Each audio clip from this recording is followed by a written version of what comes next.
We spoke earlier this week with the Washington, D.C. mayor after signing a $515 million deal with the Monumental Sports CEO Ted Leonsis to keep the Wizards and Capitals in D.C. Ted Leonsis joins me here in Kiowa Island this morning. It's great to see you. It's the first time you're speaking out after this deal was finally made. It appeared for a moment, or more than a moment, that you might be going to Virginia. Now you've come back.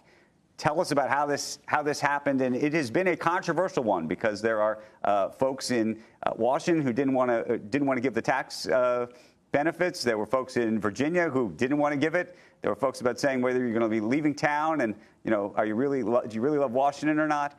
How do you think about all this? Well, I love Washington, but these are big businesses, and we hire lots of people. We generate a lot of tax revenues.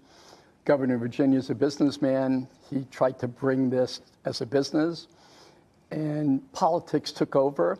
And whenever politics trumps, if you will, policy and partnership, prosperity gets pushed to the side. And, I really, really admire what our mayor did. She was steadfast, reaching out. She was like a business person. And yesterday, the council voted 12-0 for us to continue. Right. But did you ever was this a big negotiation, or did you think that Glenn Youngkin had a deal for you? Because it appeared for a while that he had a deal for you. It was a handshake, and then obviously D.C. came back. But were you always trying to play everybody off? No, not at all. That's not my style. But handshakes in business mean a lot. And so the governor had a good business plan. The great news was that our mayor had seen data. It's funny when you read all the time, are these real good economic engines? Well, the city in D.C. owns the baseball stadium. And the Navy Yard, and where Nationals Park is the real growth engine right now for the city. You drive through, you'll see 7 cranes up there. So we need to do that now in downtown D.C. again. I've taken it as a responsibility. It's not just about our building, but we're going to work with the city. Do you think there's a real economic benefit? And let me just say that the other news of the last 24 hours is what's happened in Kansas City, which is that in that town, they don't want to give the tax benefits to the owners. And this is going to play out, I think, across the country, because there are so many stadiums that were built really after Camden Yards, in the early 90s, that there were 25, 30-year leases, and we're coming up on the end of a lot of these leases. And so there's going to be a lot of this back and forth. Yeah, our building originally cost $150 million, and now to replicate our building would be $1.5 billion to $2 billion. Interest rates are very, very high. And usually what owners are trying to do is use someone else's balance sheet so you can get things financed at a lower rate. I own my building. In Maryland, the state just gave $1.2 billion to the Orioles and to the Ravens. And as I said, the city paid $600 million to own the baseball stadium. But you've read the articles that say that there's not the economic benefit to the cities. And this whole idea, and it's a very sort of populist view, which is, why are the taxpayers giving money to the billionaires, right? That's the argument. Yeah, and I think it's a very, very fair argument, other than the data doesn't support that there's not great economic benefit and return. Wes Moore is a really, really smart guy. He's the governor, and they have set up the Stadium Authority. It's the most successful stadium authority in the country. The mayor has data, as I said, on how much tax revenues have we generated. But the ancillary of downtown, we were the growth engine for the city for more than a decade.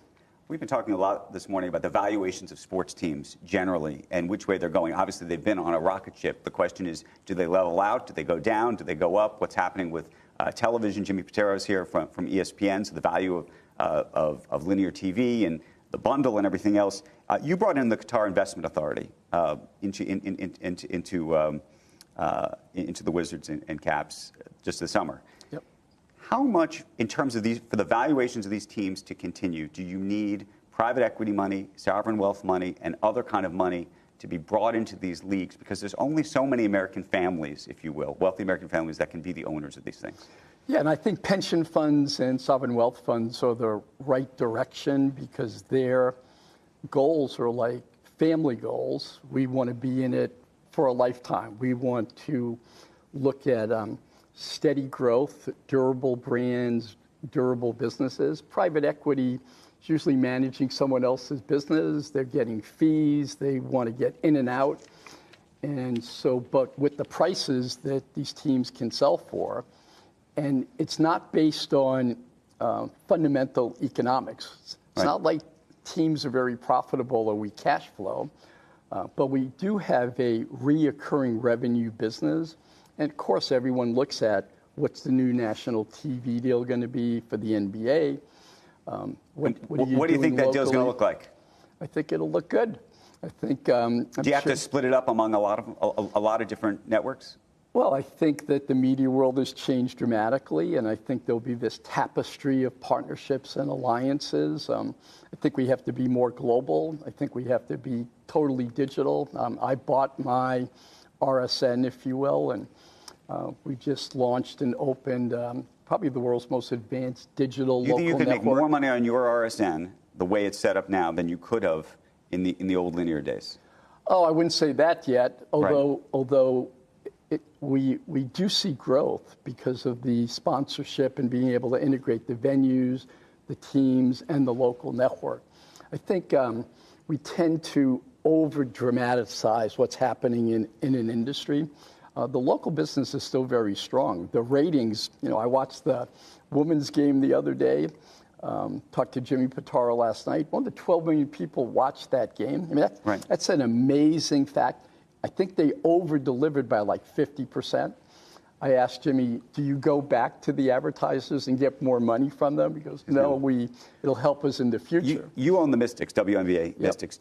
When you start to think about women, we were talking about this in the 6 o'clock hour, women's basketball, some of the women's teams. I mean, is that 10 years from now, the valuations of those teams, what do you think happens? Oh, it's certainly the growth stock right now, women's sports. I mean, we've been an advocate. We're one of the longest tenured WNBA owners. We own a piece of the WNBA by owning an NBA team, then by owning the WNBA team itself, and then we participated in the investment at the league level. So we really believe. But I want to go further. What I'd like to do is make Washington, D.C. the capital of women's professional sports. So I could see one day us replicating what we've done at Monumental, and we could have a women's hockey team. We could have women's baseball teams. We could have women's volleyball teams. I mean, I think that whole platform is getting ready to explode.